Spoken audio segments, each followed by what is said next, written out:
तो मेरे को अच्छी तरह याद है, मैं 6.5 साल का था, तो मेरे पिताजी ने कहा बेटा स्कूल चला जाए, अब तो बड़े हो गए। क्योंकि आप देखना आज के 40-50 साल पहले बहुत छोटे बच्चे को स्कूल नहीं भेजते थे, और गांव में तो विशेष कर नहीं। अभी तो थोड़ा सा चेंज हो गया माहौल, है ना, एक फैशन आ गई, 5 साल 4 साल 3 साल 2.5 साल, अभी तो 2 साल में प्ले स्कूल में डाल देते, है ना। मेरा ऐसा मानना है बहुत छोटे बच्चे को स्कूल नहीं भेजना चाहिए, उससे उसका शारीरिक विकास रुकता है और मानसिक विकास रुकता है। मेरा पोता जब 5 साल का हो गया तब मैंने उसका एडमिशन होने दिया। कितने साल के बाद? 5 साल। तो उसके माता पिता सुबोध जी मेरे से नाराज हुए। उन्होंने कहा आप जानते नहीं, आपका जमाना अलग था, अभी अलग है, आपके जमाने में पढ़ाई नहीं चाहिए थी, आज पढ़ाई की बहुत जरूरत है। तो मैंने उनको एक ही लाइन कही, बगैर पढ़ाई के काम चल रहा है कि नहीं?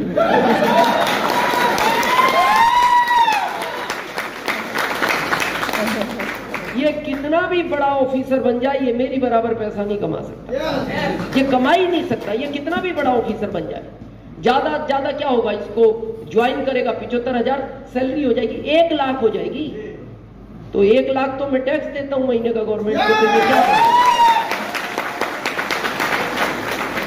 तो जो भी कारण रहे, तो मेरे को स्कूल ले जाया गया 6.5 साल की उम्र में। तो आप देखना उस समय स्कूल में एडमिशन नहीं हुआ करते थे, उस समय के कुछ बुजुर्ग बैठे हैं यहाँ, उस समय भर्ती कराया जाता था बच्चे को। हाँ, भर्ती दाखिला होता था। और उस समय प्रिंसिपल नहीं हुआ करते थे, स्कूल में हेड मास्टर हुआ करते थे। तो मेरे फादर ने मेरे को ले जाके कहा हेड मास्टर साहब को, ये मेरा बच्चा है, इसको ठीक से पढ़ाना, और मैं इस गांव का मुखिया हूं। समझ गए? yes. उनका कहने का मतलब ये था इनडायरेक्ट कि स्कूल पढ़े ना पढ़े, ये बच्चा पढ़ना चाहिए क्योंकि मैं यहाँ का मुखिया हूं। और फिर उन्होंने अगली लाइन कही कि अगर ये पढ़ने में ठीक हो तो इसको हर साल क्लास बदलवा देना, और ये पढ़ने में कहीं कमजोर लगे तो इसको एक ही क्लास में 1 साल और रख के फिर इसको क्लास बदलवाना। तो हेड मास्टर साहब ने मेरे को 10वीं तक 18 साल पढ़ाया। हो सकता है मेरे पिताजी की बात उनको अच्छी लगी हो, जो भी कारण रहा। 18 साल के बाद उन्होंने गांव में खबर भिजवाई किसी के साथ कि मुखिया जी को भेजना, यानी मेरे फादर को। मेरे फादर को बुला के हेड मास्टर साहब ने कहा या तो आप इस बच्चे को इस स्कूल से ले जाओ, या फिर ये स्कूल हम यहां से ले जाएं।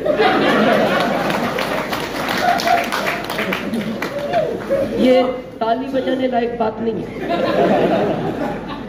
ये आपको पता है मेरे पिताजी की इनडायरेक्ट इंसल्ट थी, ये इनडायरेक्ट इंसल्ट थी उनकी कि आपने कहा था मैं मुखिया हूं, बच्चे को ठीक से पढ़ाना, ये हाल है तुम्हारे बच्चे का। तो मेरे पिताजी ने कहा कि आपको स्कूल ले जाने की जरूरत नहीं है, इस नालायक को मैं ले जा रहा हूं। और वहां मेरा पढ़ाई का कैरियर जो है समाप्त हो गया।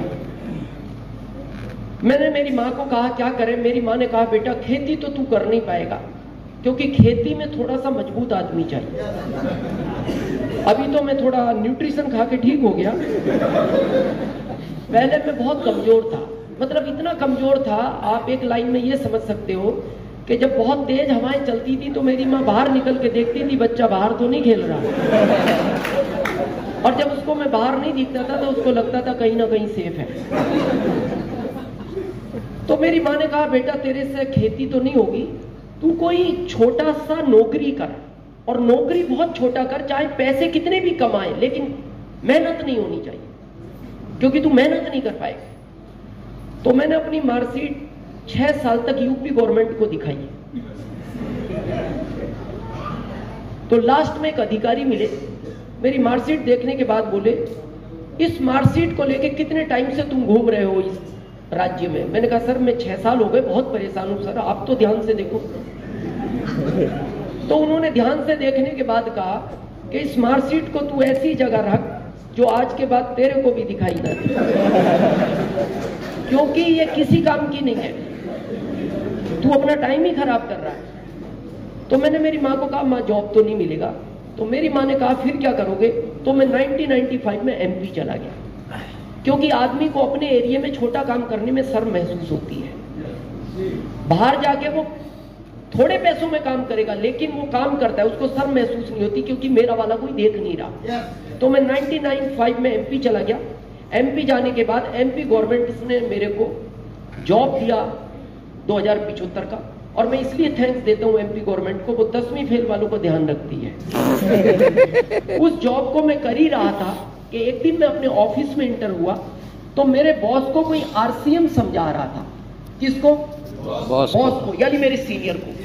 तो अब सीनियर के सामने आप ज्यादा तो बोल नहीं सकते, तो मैं चुपचाप उस प्लान को देखता रहा, खड़ा हुआ।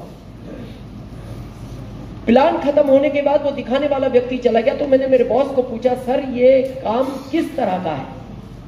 और मेरे बॉस का जवाब सुनना, ये उन लोगों का काम है जिनमें अकल नहीं होती। क्या लाइन था उनका पहला? ये उन लोगों का काम है जिनमें अकल नहीं होती। दूसरा उनका लाइन था, ये उन लोगों का काम है जो पढ़े लिखे नहीं होते। तीसरा उनका लाइन था, ये उन लोगों का काम है जिनके पास कोई काम नहीं है। चौथा उनका लाइन था, ये उन लोगों का काम है जिनकी घर में कोई वैल्यू नहीं है। पांचवी उनकी लाइन थी, ये उन लोगों का काम है जिनको रिश्तेदारी में कोई बुलाता नहीं। और आखिरी लाइन उनकी ये थी, ये काम तू कर सकता है।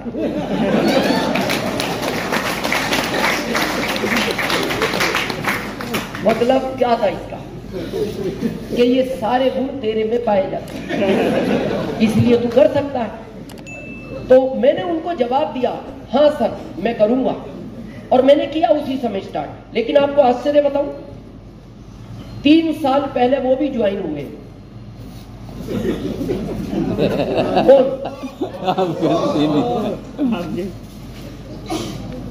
ये किसका वर्तमान है?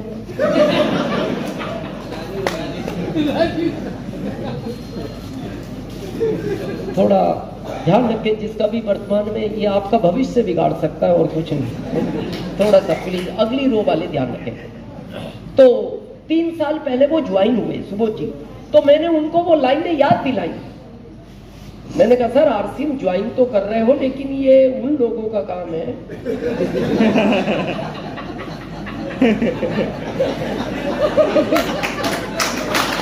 जिनमें अकल नहीं होता। इसके पीछे एक बहुत बड़ा मैसेज है, अब समझोगे।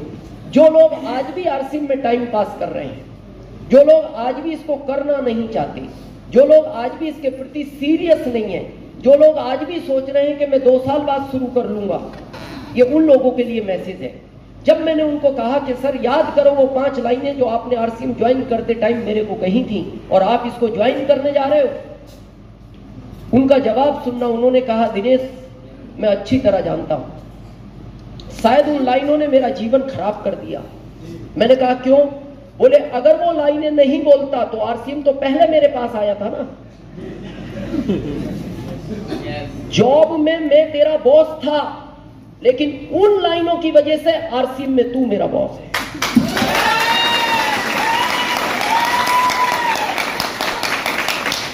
अगर मैं वो लाइनें नहीं बोलता तो मैं आरसीएम में भी तेरा अप्लाइन होता, जबकि आरसीएम में आज तू मेरा अप्लाइन है और जॉब में मैं तेरा अप्लाइन था। अब उनके और मेरे बीच में 17 साल का गैप है। मेरी आईडी यहां है, उनकी यहां है। अब ये गैप 17 साल का पूरी जिंदगी भर रहेगा, पूरी जिंदगी रहेगा, और ये उनको हमेशा तकलीफ देगा कि ये ऐसा क्यों हुआ।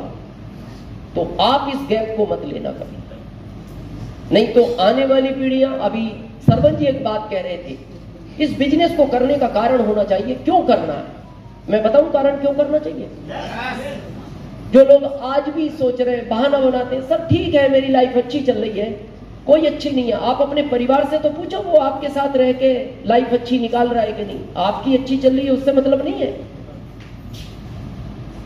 एक कड़वा सच है लेकिन है सच। अगर आपकी इजाजत हो तो मैं कहूं, देवघर वालों कहूं, इस भारत में 80% महिलाएं आज भी अपने पति के साथ इच्छा से नहीं मजबूरी में रहती हैं।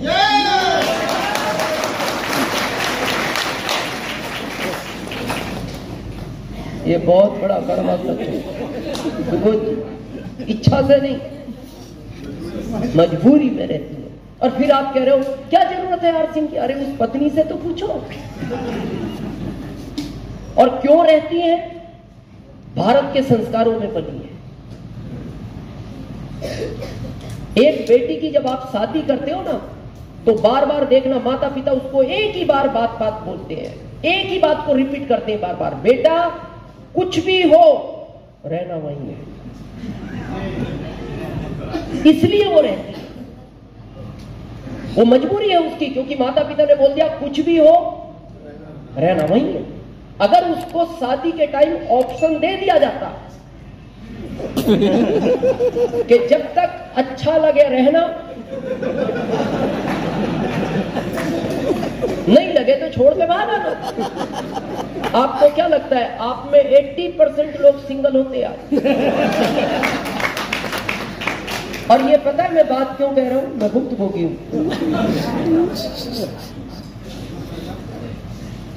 मेरी शादी एक अच्छे घर में हो गई।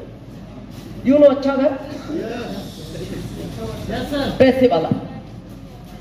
यानी जब मेरी पत्नी का जन्म हुआ तो जब उसकी आंख खुली तो उसके घर में कारें थी और बंगले थे। इसका कारण उसके पिताजी थे, उसके पिताजी थे। जब मेरी आंख खुली तो हमारे घर में साइकिल भी नहीं थी। इसका कारण हमारे पिताजी थे। Yes. अब हमारे पिताजी ने गलती ये करी कि हमारी शादी उस घर में कर दी जिस घर में कारें और बंगले थे। शादी कभी भी बैलेंस में ही करनी चाहिए, क्योंकि अगर अमीर ससुराल का कोई फायदा है तो अमीर ससुराल के नुकसान भी है। अमीर ससुराल का क्या फायदा है सरपंच जी? आपको कोई आर्थिक तकलीफ हो तो वो मदद करते हैं, ये फायदा है अमीर ससुराल का। नुकसान क्या है? उनकी बहन को कोई तकलीफ हो तो वो एक्स्ट्रा मदद करते हैं।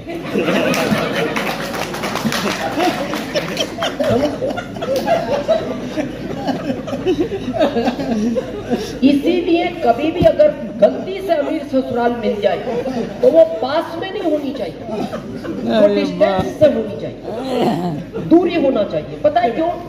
कभी उनकी बहन उनके भाई को कोई शिकायत करे आपके बारे में तो आपको भागने का तो मौका मिलना चाहिए।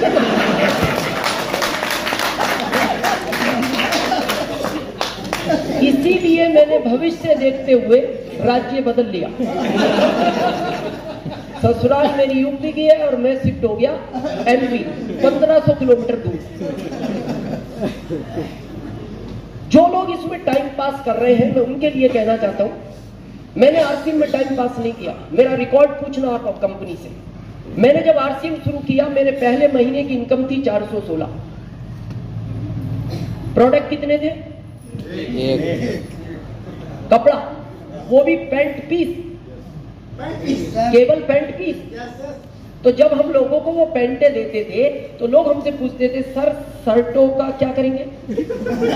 तो हम उनको बोलते थे अभी तुम केवल पैंट पहनो, अभी पैंट में ही काम चलाना है, क्योंकि शर्टें ये कंपनी बनाती है। एक प्रोडक्ट इनकम 416, उसी एक पैंट के प्रोडक्ट से 7वें महीने हमने रॉयल्टी निकाली, 7वें महीने। और 7वें महीने का चेक था 19,197 का। फिर कंपनी 3 प्रोडक्ट लाई। क्या क्या? Paste, detergent, cake, bathroom, 3 product लाई।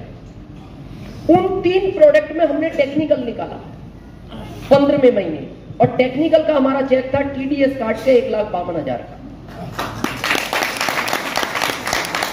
फिर कंपनी और 17 प्रोडक्ट लाई, तो टोटल प्रोडक्ट हो गए 20 प्रोडक्ट में हमने स्टार रूबी निकाला 5वें साल, और स्टार रूबी का 2007 का हमारा चेक था टीडीएस काट के 7,80,000। ये कब की बात है? 7 की। 2007 में हम आरसीएम से 7,80,000 ले चुके हैं, अभी 22 चल रहा है। एक प्रोडक्ट में ये कमाल हो सकता है, 3 प्रोडक्ट से ये कमाल हो सकता है, 20 प्रोडक्ट से ये कमाल हो सकता है। आज आपको पता है आरसीएम किस जगह खड़ा है? मेरा ओपन चैलेंज है, ओपन, इस इंडिया में एक डीपो वाला, एक पीयूसी वाला, एक वंडरबर्ड वाला, एक वंडरबर्ड क्यूब वाला और एक भी लीडर मेरे को आज एग्जैक्ट आंकड़ा बताए कि आरसीएम में करंट में इतने प्रोडक्ट क्यों नहीं है? हर दिन प्रोडक्ट आता है। अगर कल आंकड़ा लेकर आए तो सुबह बदल गया, और सुबह लेके आए तो दिन में बदलेगा, और दिन में याद कर लिया तो शाम को बदलेगा। तो जब 3 प्रोडक्ट में ये हो सकता है, एक में ये हो सकता है, 20 में ये हो सकता है, आज आपको प्रोडक्ट का आइडिया नहीं कि कितने हैं, तो सोचो आज क्या कमाल हो सकता है, क्या कमाल हो सकता है। और ये कमाल आपको फरवरी में भीलवाड़ा देखने को मिलेगा। ये देखने को मिलेगा भीलवाड़ा फरवरी के अंदर। ये क्यों थी स्पिरिट हमारी इतनी? आज आप क्यों धीरे धीरे आरसीएम कर रहे हो? मैं बताऊं क्यों थी। मेरी पत्नी महीने में 20 बार, 22 बार, कभी 25 बार एक फिक्स कोटेशन सुनाती थी मेरे को। क्या था वो कोटेशन बताऊं? अपने आप को सौभाग्यशाली समझो, मैं आपके साथ रहती हूं।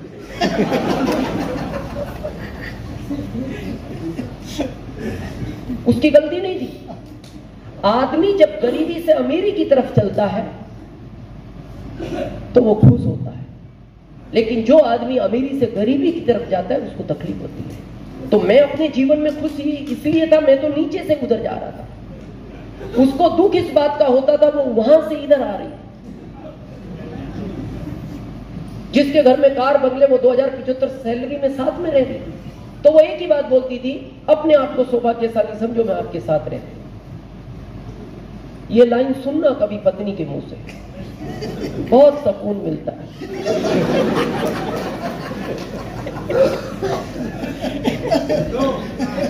दर्द करती है, दर्द होता है, दर्द करती है। चलो साल में एक आध बार बोल दे तो भी आदमी भूल जाए, वो तो महीने में 20 बार याद दिलाती। मेरा तेज काम करने का सिर्फ एक रीजन था, वो लाइन में जिंदगी भर नहीं सुनना चाहता था पत्नी के मुंह से। आज वो लाइनें बदल गई, लाइनें आज वो, जबकि पत्नी वही है। हाँ, पत्नी नहीं बदली, लाइनें बदल गई। क्या थी 20 साल पहले लाइनें? अपने आप को सौभाग्यशाली समझो, मैं आपके साथ रहती हूं। अभी मिलेगी वो भीलवाड़ा, आप आओगे जब, अब उससे पूछना, अब उसका स्टेटमेंट बदल गया। आज पता वो क्या बोलती है? मैं मर भी गई तो भूत बन के साथ रहूंगी।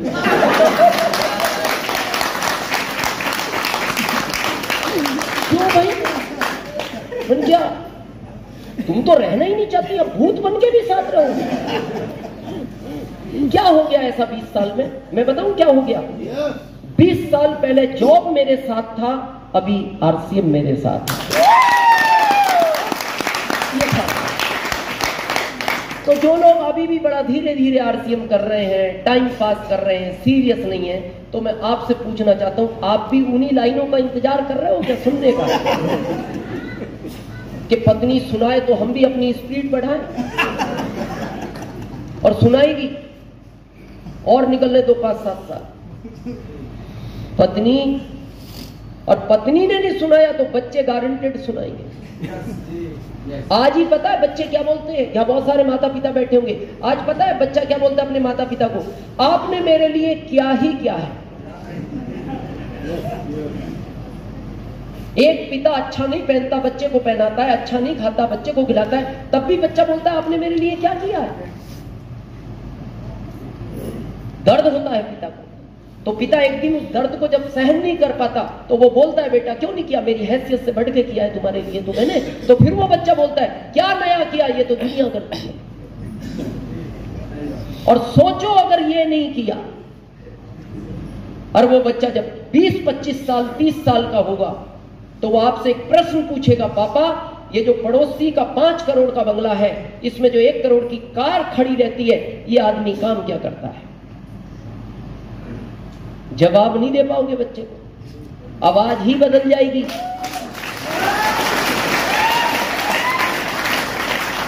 जिस बिजनेस में अभी बड़ा धीरे धीरे काम कर रहे हो ना, इसका भी नाम ठीक से नहीं ले पाओगे। जब वो बच्चा कहेगा पापा ये क्या कर रहे,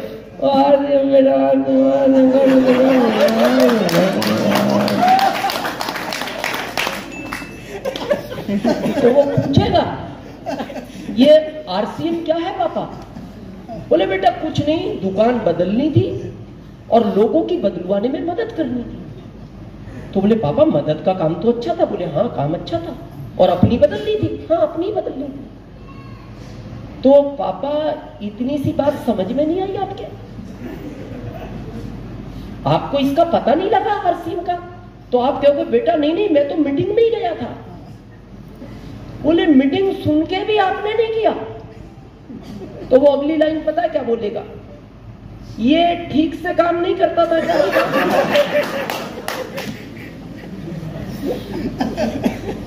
ये काम नहीं करता तभी तो नहीं किया आपने। और अगली लाइन वो बोलेगा जो मैं बोलना नहीं चाहता, शायद जिसको सुनने के बाद आप रात का खाना नहीं खा पाओ। वो ये भी कह सकता है मैंने गलती की आपको पापा चूक के, आपके घर में मेरा जन्म ही नहीं होना चाहिए। दुनिया समझ गई, आप नहीं समझे। जिसमें कुछ लगना नहीं था, केवल बात ही करनी थी लोगों से। तो मैं आपसे सिर्फ एक बात कहना चाहता हूं, काफी टाइम के बाद मैं देवघर आया हूं और हो सकता है मैं वापस कब आऊं, क्योंकि ये सिस्टम जिंदगी भर करने का नहीं है। ये 5 साल का कोर्स है। मैं महीने की 48 मीटिंग करता था शुरू के 5 साल तक। कितनी? महीने की 48। अभी मैं साल की 48 करता हूं। अभी कितनी?